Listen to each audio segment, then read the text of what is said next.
Class 10 chapter light का ये दूसरा लेक्चर है। तो हमारा आज का जो टॉपिक है वो है रिफ्लेक्शन।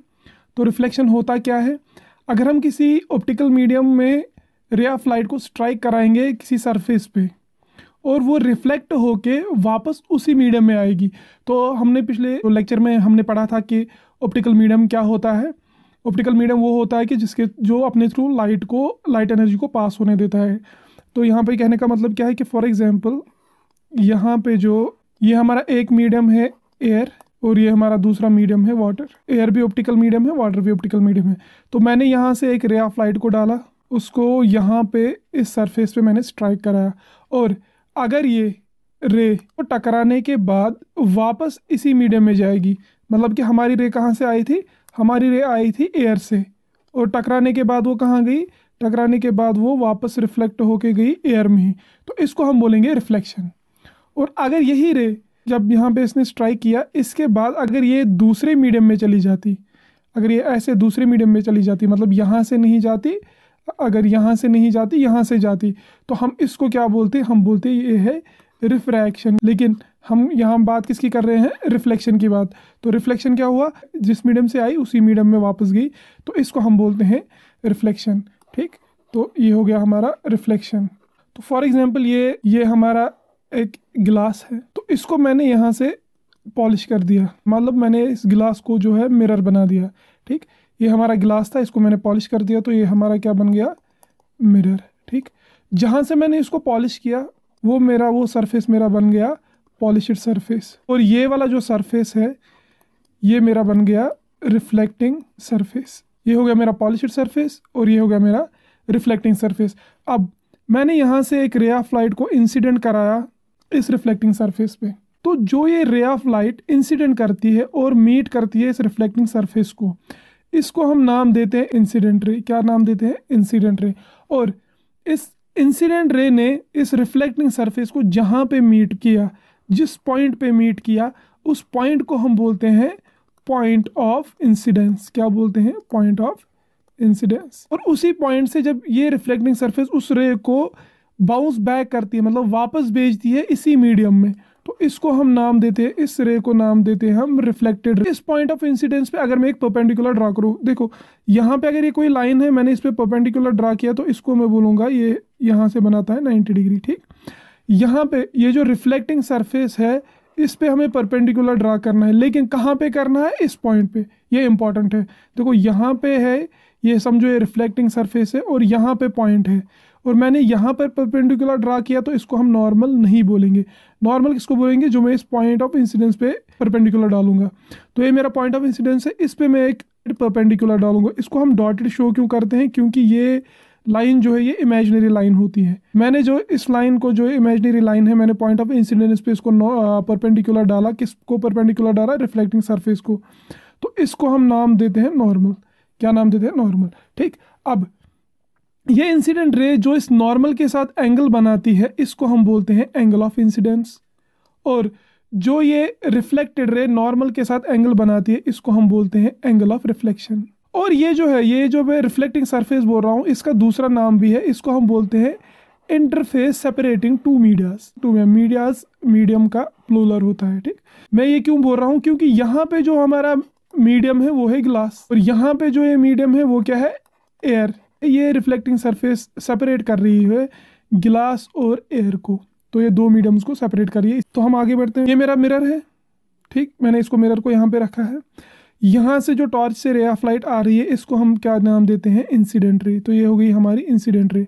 और ये किस पॉइंट पे मीट कर रही है मिरर को? इस पॉइंट पे। तो इसको हम क्या नाम देंगे? Point of incidence. Reflecting surface है जिस रे ऑफ लाइट को वापस बाउंस बैक करा रही है, किसमें? इसी मीडियम में जिस मीडियम से इंसिडेंट रे आ रही थी, इसको हम बोलते हैं reflected ray. Point of incidence पे जब हम इस रिफ्लेक्टिंग सरफेस पे एक परपेंडिकुलर ड्रा करेंगे, उसका नाम क्या है? उसको हम बोलते हैं नॉर्मल। ये एक इमेजिनरी लाइन होती है। और इंसिडेंट रे और नॉर्मल के बीच का जो एंगल है उसको हम क्या बोलते हैं? Angle of incidence. और नॉर्मल और रिफ्लेक्टेड रे के बीच में जो एंगल होता है उसको हम बोलते हैं एंगल ऑफ रिफ्लेक्शन। अब बच्चों को कंफ्यूजन क्या होता है एग्जाम में? वो इस एंगल को एंगल ऑफ इंसिडेंस बोलते हैं। कभी कभी इस एंगल को जब एग्जाम में होते हैं तो इस एंगल को एंगल ऑफ इंसिडेंस बोलते हैं। तो ये आप याद रखो कि एंगल हमेशा किसके साथ बनेगा, नॉर्मल के साथ। चाहे इंसिडेंट रे को हो या चाहे रिफ्लेक्टेड रे को हो, एंगल हमेशा जो है वो किसके साथ बनेगा, नॉर्मल के साथ। तो यहाँ पे बनेगा तो एंगल ऑफ इंसिडेंस, ये होगा तो एंगल ऑफ रिफ्लेक्शन। अब थोड़ा सा इसका देखेंगे रिफ्लेक्शन होता क्या है, अगर किसी को नोट डाउन करना हो वो करेगा। Reflection, the phenomenon of bouncing back of light into the same medium is called reflection. Simple. तो उस फिनोमिनन को, किस फिनोमिनन को जिसमें एक रे ऑफ लाइट किसी एक मीडियम से आती है और बाउंस बैक होके रिफ्लेक्ट होके वापस उसी मीडियम में जाती है, उसको हम बोलते हैं रिफ्लेक्शन। ये इंपॉर्टेंट चीज़ है इसमें कि जिस मीडियम से आती है उसी मीडियम में वापस जाती है, उसको हम बोलते हैं रिफ्लेक्शन। अगर जो सरफेस है वो स्मूथ होगी, तो इंसिडेंट रे होगी और रिफ्लेक्टेड रे होगी, जो वो नॉर्मल के साथ एंगल बनाएंगे वो दोनों के दोनों सेम होंगे, मतलब एंगल ऑफ इंसिडेंस होगा बराबर एंगल ऑफ रिफ्लेक्शन के। और उस टाइप ऑफ ये जो है रिफ्लेक्शन को हम बोलते हैं स्पेक्युलर रिफ्लेक्शन। तो if the surface is smooth and shiny like गिलास, किसकी तरह, गिलास की तरह, वाटर की तरह या पॉलिश्ड मेटल की तरह, the light will reflect at the same angle as it hits the surface. ये कैसे रिफ्लेक्ट होगी, उसी एंगल से जिस एंगल से इसने सरफेस को स्ट्राइक किया। This is called specular reflection, इसको हम बोलते हैं specular reflection. When the light hits, अगर अब लाइट हिट करेगी किसको, रफ सरफेस को, तो वहाँ से जो रिफ्लेक्ट होके ये जो है रिफ्लेक्टेड रेज आएगी, बाउंस बैक होके जो रिफ्लेक्टेड रेज आएंगी वो डिफरेंट डायरेक्शन से जाएंगी। उस टाइप ऑफ रिफ्लेक्शन को हमको बोलते हैं diffuse reflection. This is when the light hits an object and reflects in lot of different direction. इस टाइप की ये जो है रिफ्लेक्शन को हम क्या बोलते हैं, diffuse reflection. This happens when the surface is rough. ये कब होता है, जब सरफेस रफ है। तो यहाँ पे एक इमेज है, वहाँ से आप अच्छे से समझोगे। यहाँ पे ये है स्पेक्युलर रिफ्लेक्शन, हमारी एक स्मूथ सरफेस है, ये हमारी स्मूथ सरफेस है, तो यहाँ से इंसिडेंट रे आ रही है, ये रिफ्लेक्ट होकर वापस जा रही है। क्योंकि अब यहाँ पे जो है जो रफ सरफेस है हमारी, ऐसे खुरदुरी सरफेस है, यहाँ पे अगर आप देखोगे इंसिडेंट रेज आ रही हैं, वो रिफ्लेक्टेड रेज डिफरेंट डायरेक्शन में जा रही है, इसको हम क्या बोलेंगे, डिफ्यूज रिफ्लेक्शन। यहाँ पे ये पहाड़ है, इसकी इमेज हम अच्छे से देख सकते हैं। इस वाटर में स्मूथ वाटर सरफेस है तो हम इसको अच्छे से देख सकते हो। अब यहाँ पे वेवी वाटर है, यहाँ पे वेवी वाटर है, तो हम जो है इस इमेज की, ये जो इमेज है, ये जो ऑब्जेक्ट है, ये इमेज क्लियर नहीं दिख रही, यहाँ पे क्लियर दिख रही है, यहाँ पे क्लियर नहीं दिख रही है, यहाँ पे सिर्फ इसकी शैडो दिख रही है। तो इस टाइप ऑफ रिफ्लेक्शन को हम बोलते हैं डिफ्यूज रिफ्लेक्शन। तो आगे बढ़ते हैं, ये कुछ पॉइंट्स है जो आप नोट डाउन कर सकते हो। Incident ray is a ray that strikes the interface separating two medias after emitting from the source of light. The incident ray is a ray that is either refracted or reflected to form an image। या तो ये क्या होगी, या तो ये reflect होगी, ठीक, या क्या होगी, या ये रिफ्रैक्ट होगी। मतलब कि एयर से आई उसी मीडियम में गई, या एयर से आई ग्लास में गई तो रिफ्रैक्शन, ठीक। या तो इंसिडेंट रे का रिफ्लेक्शन होगा या रिफ्रैक्शन होगा, ठीक। उसके बाद क्या आता है हमारा reflected ray. A reflected ray is a ray that is thrown back from the interface on which the incident ray strikes. Point of incidence, the point at which the incident ray hits the interface separating the two medias. Normal, imaginary line drawn perpendicular on the interface separating the two medias. Angle of incidence क्या होता है, angle between incident ray and normal. Angle of reflection क्या होगा, angle between reflected ray and normal. और reflecting surface क्या हुआ, it is the interface separating two medias. ये सब मैंने आपको पहले ही बता दिया है, ठीक। उसके बाद आता है हमारे प्लेन्स, ये है एक्स वाई प्लेन, वाई जी प्लेन, एक्स जी प्लेन। तो इसको देख के कन्फ्यूज़ नहीं होना है। आप जो जिस रूम में भी देख रहे हो इस वीडियो को, जहाँ पे भी देख रहे हो, अपने एक कॉर्नर में नज़र मारो, तो जो ये आपका कॉर्नर है, ठीक, ऊपर की तरफ जो जा रही है लाइन, जो आपका कॉर्नर जा रहा है ऊपर की तरफ, ये जी एक्सीज है, उसके राइट साइड में आपका वाई एक्सीज है और लेफ्ट साइड में एक्स एक्सीज है, ठीक। अब अगर आप दूसरे साइड हो तो आपका ये उल्टा आ जाएगा। ये समझो जो नीचे फर्श है ना हमारा, ये वो है, और ये एक दीवार है, ये दूसरी दीवार है, ठीक। अब मैं आपको क्यों बता रहा हूँ, क्योंकि हमें इसके बाद लॉज ऑफ रिफ्लेक्शन पढ़ने हैं। तो उसका पहला लॉ ये बोलता है कि अगर इंसिडेंट रे किसी एक प्लेन में आएगी, मतलब कि इंसिडेंट रे आई वाई जी प्लेन में, तो पॉइंट ऑफ इंसिडेंस भी इसी वाई जी प्लेन में होगा, रिफ्लेक्टेड रे भी इसी वाई जी प्लेन में होगी, और नॉर्मल भी इसी वाई जी प्लेन में होगा। कहने का मतलब क्या है कि जिस प्लेन में इंसिडेंट रे होगा उसी प्लेन में रिफ्लेक्टेड रे भी होगा, उसी प्लेन में नॉर्मल भी होगा, उसी प्लेन में पॉइंट ऑफ इंसिडेंस भी होगा। मतलब कि अगर यहाँ से मैं इंसिडेंट रे डालूंगा किस पे, एक्स वाई प्लेन पे, तो रिफ्लेक्टेड रे भी यहीं पे होगी, पॉइंट ऑफ इंसिडेंस भी यहीं पे होगा, और नॉर्मल भी यहीं पे होगा। सिमिलरली अगर एक्स प्लेन पे हम इंसिडेंट रे डालेंगे, रिफ्लेक्टेड रे भी वहीं पे होगी, नॉर्मल भी वहीं पे होगी और पॉइंट ऑफ इंसिडेंस भी वहीं पे होगा। तो यहाँ पे चलते हैं, हम पहला लॉ देखते हैं। पहला लॉ क्या बोलता है, incident ray, the reflected ray and the normal to the surface of the mirror all lie in the same, यहाँ पे पॉइंट ऑफ इंसिडेंस मिस हो गया है, वो आप नोट कर लेना, all lie in the same plane. ठीक, ये जितने भी है, इंसिडेंट रे हो गया, रिफ्लेक्टेड रे हो गया, पॉइंट ऑफ इंसिडेंस होगा और नॉर्मल होगा, सारे के सारे किस में होंगे, सिर्फ एक ही प्लेन में। ठीक, दूसरा लॉ क्या बोलता है, angle of incidence is always equal to angle of reflection. तो जो एंगल ऑफ इंसिडेंस होता है वो हमेशा किसके बराबर होगा, एंगल ऑफ रिफ्लेक्शन के।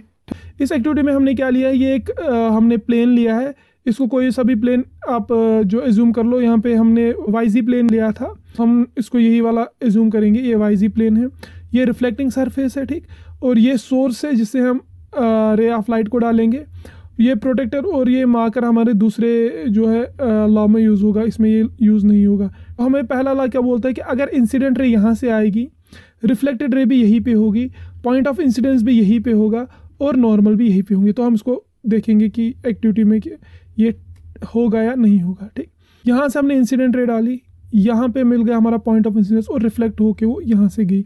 अब आप बोलोगे सर यहाँ पे भी तो कुछ है, ये एक्चुअली ये मिरर में रिफ्लेक्शन आ रहा है इसका। ठीक, तो यहाँ से हमने इंसिडेंट रे डाली, ये हो गया हमारा नॉर्मल और ये हो गई हमारी रिफ्लेक्टेड रे। तो ये और ये पॉइंट ऑफ इंसिडेंस, तो ये चारों के चारों किस में लाई कर रहे हैं, सेम प्लेन में। और दूसरा लॉ हमारा क्या था, दूसरा लॉ था कि जो एंगल ऑफ इंसिडेंस है वो हमेशा किसके बराबर होगा, एंगल ऑफ रिफ्लेक्शन के। तो उसको देखेंगे, तो हमने क्या किया, यहाँ पे हमने ये हमारा सोर्स ऑफ लाइट है, इसको हमने एज्यूम किया ये नॉर्मल है। ठीक, और प्रोटेक्टर से हम एंगल्स देखेंगे, तो यहाँ से देखोगे ये 0, 10, 20, 30, 40, 50, 60, 70, 80 एंड 90, क्योंकि ये वाला एंगल कितना है हमारा 90 डिग्री।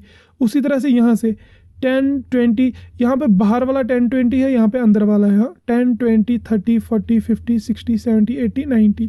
ठीक, तो ये हमारा 90 डिग्री है। तो यहाँ से हम एक रे को डालेंगे, फिर देखेंगे कि उसी एंगल से यहाँ से भी निकलेगा या नहीं। इससे वैसे पहला लॉ भी प्रूव होगा, क्योंकि इसमें भी ये रे अगर इस यहाँ से आ रही है तो रिफ्लेक्ट होकर वो यहीं से जानी चाहिए, है ना। नॉर्मल तो वैसे इसी पे हमने रखा है और पॉइंट ऑफ इंसिडेंस भी यहीं पे होना चाहिए। तो देखते हैं, तो यहाँ से हमने रे ऑफ लाइट को डाला, कहाँ से जा रही है, 30 डिग्री से, तो ये स्ट्राइक हुई यहाँ पे, ये हमारा पॉइंट ऑफ इंसिडेंस है। और यहाँ से रिफ्लेक्ट होकर वापस देखो कहाँ पे जा रही है, 30 डिग्री से, 10, 20, 30। हमने यहाँ से कहाँ से डाला था, 10, 20, 30 से। फिर से देखिए आप, ये देखो 10, 20, 30 से हमने डाला था इसको, रिफ्लेक्ट होकर वापस गई कहाँ से, 30 से। अब यहाँ पे एक चीज़ समझने वाली है कि जब हमने इसको यहाँ से 30 से डाला तो एंगल ऑफ इंसिडेंस कितना हुआ हमारा, 30 नहीं, गलत है वो, एंगल ऑफ इंसिडेंस हमारा 30 नहीं हुआ, एंगल ऑफ इंसिडेंस हुआ हमारा 60, क्योंकि एंगल ऑफ इंसिडेंस किसके बीच में बनेगा, इंसिडेंट रे और नॉर्मल के बीच में। टोटल एंगल है 90 और इस रिफ्लेक्टिंग सरफेस और इंसिडेंट रे के बीच का एंगल कितना है, 30। तो 90 में से 30 गए तो कितना बचा हमारा, 60। उसी तरह से यहाँ से रिफ्लेक्टिंग सरफेस और रिफ्लेक्टेड रे के बीच का एंगल कितना है, 30 डिग्री। तो टोटल एंगल कितना है हमारा, 90 में से 30 गए तो बचा कितना, 60। तो इंसिडेंट रे भी कितनी है, 60, और रिफ्लेक्टेड रे भी कितनी है, 60। तो इससे प्रूव होता है हमारा सेकंड लॉ। और इंसिडेंट रे यहाँ से आई, रिफ्लेक्टेड रे भी यहीं से गई, नॉर्मल हमने वैसे भी यहाँ पे ही रखा है, पॉइंट ऑफ इंसिडेंस भी यहीं पे था, तो यहाँ पे फर्स्ट लॉ भी प्रूव होता है। ठीक, हमारा यहाँ पे एक न्यूमेरिकल है, इसको देखते हैं। Find the angle of reflection through second mirror. ठीक, तो यहाँ से ये वाली रे जो है ये हमारी इंसिडेंट रे है, इंसिडेंट रे स्ट्राइक करती है इस पॉइंट पे। ठीक, तो रिफ्लेक्टेड रे कैसे होगी, यहाँ से रिफ्लेक्टेड रे हमारी ऐसे होगी। ठीक, तो हमारा एंगल ऑफ इंसिडेंस कितना है, यहाँ पे एंगल ऑफ इंसिडेंस है हमारा 60 डिग्री। तो एंगल ऑफ रिफ्लेक्शन कितना होगा, 60 डिग्री ऑब्वियसली। तो होगा क्वेश्चन सॉल्व नहीं, क्योंकि क्वेश्चन क्या बोल रहा है कि हमें क्या निकालना है, एंगल ऑफ रिफ्लेक्शन आर कहाँ से, थ्रू सेकंड मिरर। ये पहला मिरर है, सेकंड मिरर यहाँ पे है। तो जो ये रिफ्लेक्टेड रे है फर्स्ट मिरर की, सेकंड मिरर के लिए क्या है, ये इंसिडेंट रे। अगर इसको हम नाम देंगे इंसिडेंट रे 1, तो ये होगी हमारी इंसिडेंट रे 2। ठीक, ये होगी हमारी इंसिडेंट रे 2। तो जिस पॉइंट पे इसने स्ट्राइक किया होगा हमारा पॉइंट ऑफ इंसिडेंस, और यहाँ से रिफ्लेक्ट होके एक रे निकलेगी, और यहाँ से हम क्या डालेंगे, नॉर्मल। हमें ये वाला एंगल निकालना है, तो ये वाला उसके बराबर होगा। तो एक्चुअली हमें क्वेश्चन में ये वाला एंगल बोला है निकालने के लिए। अगर हम ये वाला एंगल निकालते हैं तो ये वाला भी निकल जाएगा। अब हमारे पास क्या है, हमारे पास जो है यहाँ पे ये वाला एंगल है 60 डिग्री। तो ये समझो, ये यहाँ पे इसको नाम देते हैं O, इसका नाम देते हैं A और इसका नाम देते हैं पॉइंट ऑफ इंसिडेंस पे B। ठीक, तो इसको मैं यहाँ पे बनाऊँ। एंगल कितना है हमारा 60 डिग्री, क्यों? क्योंकि ये वाला भी ये 60 है तो ये भी 60 होगा। अब ये टोटल एंगल कितना है हमारा, ये टोटल एंगल है 90 डिग्री। ये इतना क्या है 60, तो इतना जो बचा वो क्या होगा, वो होगा हमारा 30 डिग्री। 30 + 60 हो गया 90, है ना। तो ये वाला जो एंगल है, ये वाला एंगल कितना है हमारा, ये निकला हमारा 30 डिग्री यहाँ से, क्योंकि ये 60 है ये 30 है, टोटल हो गया 90। ये आपस में परपेंडिकुलर है तो ये तो 90 है ही, हमें पता है। और सम ऑफ एंगल्स ऑफ ट्राइंगल कितना होता है 180 डिग्री। ठीक, ये अगर 90 है ये 30 है तो वहाँ पे कितना बचा, ये वाला एंगल कितना होगा 90 + 30 हुआ 120, 180 - 120 डिग्री, कितना बचा हमारा 60 डिग्री। तो ये वाला एंगल कितना होगा हमारा 60 डिग्री। ये कौन सा एंगल है, ये वाला एंगल है। ठीक, ये वाला एंगल है हमारा 60 डिग्री, लेकिन हमें निकालना कौन सा, ये वाला। तो टोटल एंगल कितना है यहाँ पे 90 डिग्री। ये अगर 60 है तो ये कितना होगा 30 डिग्री। तो अगर ये वाला एंगल 30 है तो ये वाला एंगल भी कितना होगा 30। तो यहाँ पे थोड़ा सा मैं क्लियर करके दिखाऊंगा। यहाँ से एक रे ऑफ लाइट आई तो ये रिफ्लेक्ट होके गई, ये हो गया हमारा नॉर्मल। ठीक, तो ये वाला एंगल हमने अभी निकाला कितना है 60 डिग्री, तो ये वाला एंगल है हमारा 60 डिग्री। और टोटल एंगल ये कितना है 90 डिग्री। अगर ये 60 है तो ये जो बचा ये कितना होगा, ये होगा 30 डिग्री। ठीक, और ये जो 30 डिग्री है ये कौन सा है, एंगल ऑफ इंसिडेंस। तो हमें पता है कि एंगल ऑफ इंसिडेंस किसके बराबर होता है, एंगल ऑफ रिफ्लेक्शन के। तो ये वाला भी एंगल कितना होगा, एंगल R कितना होगा, ये भी होगा हमारा 30 डिग्री। तो इसका आंसर क्या आया, एंगल R जो है सेकंड मिरर का वो कितना है, एंगल R = 30 डिग्री। ठीक, इजी है ना। ये हमारा मिरर। अब मिरर के कितने टाइप्स है, मिरर 2 टाइप का होता है। एक हो गया हमारा प्लेन मिरर, दूसरा हो गया हमारा स्फेरिकल मिरर। तो प्लेन मिरर हम उसको मिरर को बोलते हैं जो फ्लैट होता है। ठीक, जो फ्लैट होता है, जैसे हमारे घर पे होते हैं ना, जो बिल्कुल फ्लैट होता है। ये प्लेन मिरर हो गया, ये प्लेन मिरर हो गया, ये प्लेन मिरर हो गया, जो भी फ्लैट सरफेस है ये हो गया हमारा प्लेन मिरर। अच्छा, मिरर में क्या होगा, हमने एक साइड को हमने क्या किया होता है, पॉलिश किया होता है। इसको हमने यहाँ से पॉलिश किया, तो जिस साइड से हमने पॉलिश किया उसको हम क्या बोलते हैं, पॉलिश्ड सरफेस। और दूसरी सरफेस क्या होती है हमारी, रिफ्लेक्टिंग सरफेस। और इसमें क्या है कि जो ये रिफ्लेक्टिंग सरफेस है, ये जो मिरर है, ये इंसिडेंट रे को अपने थ्रू पास होने नहीं देता। हमने अगर इंसिडेंट रे यहाँ से डाली तो इसको ये अपने थ्रू पास नहीं होने देगा, ये इसको क्या करेगा, रिफ्लेक्ट करके वापस भेज देगा। तो इसकी प्रॉपर्टी है मिरर की कि जब इस पर कोई इंसिडेंट रे पड़ता है, जब इस पर कोई इंसिडेंट रे पड़ता है तो वो अपने थ्रू उसको यहाँ से पास नहीं होने देता, वो इसको यही से वापस भेज देता है। ये हो गया हमारा प्लेन मिरर। उसके बाद आता है हमारा स्फेरिकल मिरर। स्फेरिकल मिरर के भी हमारे 2 टाइप्स हैं। एक हो गया कॉनकेव, दूसरा हो गया कॉन्वेक्स। हो गया कॉनकेव, दूसरा हो गया कॉन्वेक्स। तो अगर आप एक हॉलो स्फीयर को लेंगे, हॉलो स्फीयर को मैंने लिया, मतलब ये एक गिलास है। ठीक, ये एक गिलास है और ये बीच में खाली है। तो इसका यहाँ पे क्या होगा, सेंटर, हर किसी सर्कल का सेंटर होता है ना। ठीक, तो इसका ये सेंटर है। मैंने इसको 2 हिस्सों में तोड़ दिया। ये हो गया मेरा पार्ट 1, ये मेरा पार्ट 2। इसको मैं नाम दूंगा, ये हो गया A, ये हो गया B, ये हो गया A', ये हो गया B'। ठीक, मैंने इसको तोड़ दिया तो मैं यहाँ पे, ये हो गया मेरा A, ये हो गया B, और यहाँ पे A' और B'। अब अगर मैंने इस साइड को, बाहर वाली साइड को जो है पॉलिश कर दिया, ये है क्या, गिलास को मैंने बाहर से पॉलिश कर दिया, अब क्या बन गया, मिरर। तो अगर मैंने इसको बाहर से पॉलिश कर दिया और मेरी अंदर वाली साइड जो है वो रिफ्लेक्टिंग बना दी, तो इस टाइप ऑफ मिरर को हम बोलते हैं कॉनकेव। ठीक, जो अगर इनर सरफेस रिफ्लेक्टिंग होगी उसको बोलते हैं हम कॉनकेव। या सिंपली अगर इनर साइड होगी, अगर रिफ्लेक्टिंग साइड होगी towards the centre, reflecting side क्या होगी, टुवर्ड्स द सेंटर, उसको हम बोलते हैं कॉनकेव। अब अगर इसको मैं अंदर से जो है पॉलिश करूँगा तो रिफ्लेक्टिंग सरफेस कौन सी होगी, बाहर से। तो अगर एक्सटर्नल सरफेस रिफ्लेक्टिंग है उसको हम क्या बोलेंगे, कॉन्वेक्स। अगर एक्सटर्नल सरफेस जो है रिफ्लेक्टिंग है तो उसको हम बोलेंगे कॉन्वेक्स। या सिंपली ये सेंटर है, ये रिफ्लेक्टिंग सरफेस है, अगर वो अवे फ्रॉम द सेंटर है तो उसको हम क्या बोलेंगे, कॉन्वेक्स। ठीक, अगर टुवर्ड्स द सेंटर है रिफ्लेक्टिंग सरफेस तो वो क्या हो गया, कॉनकेव। अगर अवे फ्रॉम द सेंटर है वो क्या हो गया, कॉन्वेक्स। ठीक, यहाँ पे हम इसकी इमेज देखेंगे तो ये होगी हमारी फ्लैट सरफेस है, तो ये हमारी फ्लैट सरफेस है, यहाँ से हमने इसको पॉलिश किया हुआ है, सिल्वर्ड सरफेस है यहाँ पे, पॉलिश्ड सरफेस जिसको हम बोलेंगे, ये कोटिंग की हुई है, तो ये वाली सरफेस होगी रिफ्लेक्टिंग। और ये देखो आप, ये बिल्कुल फ्लैट है, तो ये कौन सा मिरर हो गया हमारा, प्लेन मिरर। ठीक, यहाँ पे देखो ये एक स्फीयर था, इसको मैंने यहाँ पे काट लिया और यहाँ से काट लिया। ठीक, अब ये वाली साइड को अंदर से पॉलिश किया तो बाहर वाली साइड रिफ्लेक्टिंग हो गई, तो जिसकी बाहर वाली साइड रिफ्लेक्टिंग हो गई उसको हम क्या बोलते हैं, कॉन्वेक्स। या सिंपली जिसकी reflecting surface away from centre हो उसको क्या बोलेंगे, कॉन्वेक्स। और इसको हमने बाहर से जो है पॉलिश कर दिया तो अंदर वाली साइड क्या हो गई, रिफ्लेक्टिंग। जिसकी इनर साइड रिफ्लेक्टिंग हो उसको क्या बोलेंगे हम, कॉनकेव। या सिंपली जिसकी रिफ्लेक्टिंग सरफेस कहाँ पे हो, टुवर्ड्स द सेंटर, तो उसको बोलेंगे कॉनकेव। यहाँ पे इनको अलग अलग दिखाया है, ये हो गया हमारा कॉनकेव, ये हो गया हमारा कॉन्वेक्स। और जब मैंने अभी आपको बोला था कि अगर ये कोई हॉलो स्फीयर है, इसको मैंने 2 पार्टों में डिवाइड किया, हम इसको कितने भी पार्टों में डिवाइड कर सकते हैं, फिर आपकी मर्जी है। मैंने इसको अंदर से पॉलिश किया तो ये बाहर से रिफ्लेक्टिंग होगी, मतलब कॉन्वेक्स। इसको बाहर से पॉलिश किया, अंदर से रिफ्लेक्टिंग होगी तो कॉनकेव। यहाँ से इसको अंदर से पॉलिश किया, कॉन्वेक्स। इसको भी अंदर से पॉलिश किया, कॉन्वेक्स। इसको बाहर से पॉलिश किया, कॉनकेव। इसको भी बाहर से पॉलिश किया, कॉनकेव।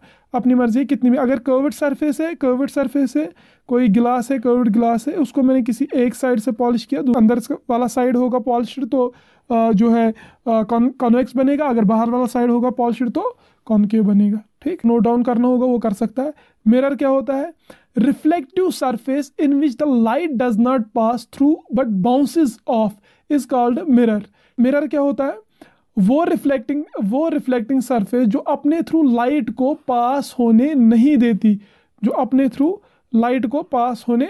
देती, लेकिन वो उसको बाउंस बैक कराएगी, उसको हम बोलेंगे मिरर। लेकिन इतना ही नहीं, it has a one side polished and other side is reflecting. इसमें एक साइड पॉलिश्ड होता है, दूसरा रिफ्लेक्टिंग। लेकिन ये बात हो रही है ग्लास की। हाँ, आप बोलोगे कि जो है स्टील को भी मिरर आप बोलोगे, वैसा नहीं है, ग्लास की बात हो रही है। ठीक, तो plane surface is the 2 types of mirror are plane mirror. A plane mirror is a mirror with a flat reflective surface. और स्फेरिकल मिरर क्या होता है, spherical mirror is a mirror which has the shape of a piece cut out of a hollow sphere. There are 2 types of spherical mirrors, concave and convex. Convex have inner side reflective while convex has outer side. आज इतना ही होगा। और लेकिन एक चीज़ में पिछले video में थोड़ा सा मिस हो गई थी, वो आपको मैं बताता हूँ। यहाँ पे जब मैंने आपको बोला था कि यहाँ पे इसकी वेवलेंथ ज़्यादा है, इसकी वेवलेंथ कम है, इसी बेस पे हमने इसको डिवाइड किया था। अब जिसकी वेवलेंथ ज़्यादा होती है उसकी फ्रीक्वेंसी क्या होती है, कम। ये यहाँ पे लिखा हुआ था लेकिन मैं आपको मेंशन करना भूल गया। तो जिसकी वेवलेंथ ज़्यादा होगी, मतलब कि अगर वेवलेंथ ज़्यादा है तो फ्रीक्वेंसी क्या होगी, कम। अगर वेवलेंथ कम है तो फ्रीक्वेंसी क्या होगी, ज़्यादा।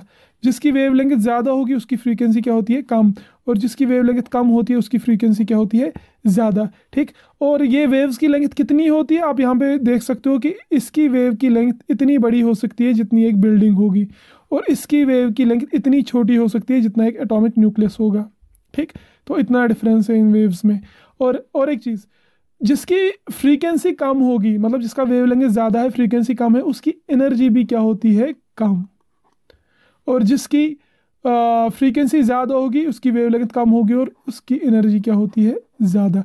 मतलब जो गामा रेज है इनकी फ्रीक्वेंसी होती है ज़्यादा as compare to radio waves, और इनकी एनर्जी भी होती है ज़्यादा as compare to radio waves.